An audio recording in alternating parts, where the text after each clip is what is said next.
រណ្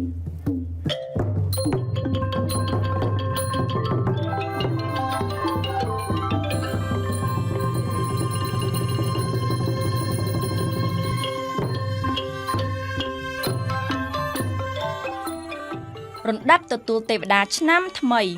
រណ្ដាប់ទទួលទេវតាតាមទំនៀមពីបុរាណរៀងរហូតមកត្រូវរៀបរៀងទទួលទេវតានៅខាងមុខផ្ទះមួយសម្រាប់តាំងគ្រឿងពលិកាផ្សេង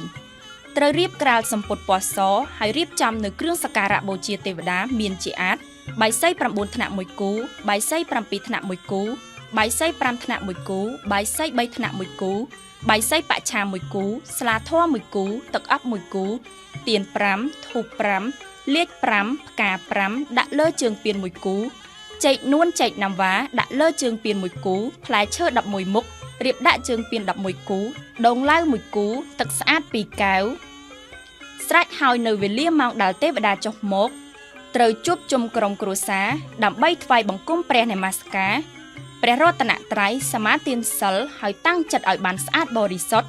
ជ្រះស្រឡះនៅមន្ទិលទាំងពួងតម្កល់ចិត្តរំពឹងគិតទៅលើព្រះពុទ្ធព្រះធម៌ព្រះសង្ឃជាទីពឹងទីរលឹករហូតដល់ចប់ពិធីទទួលទេវតា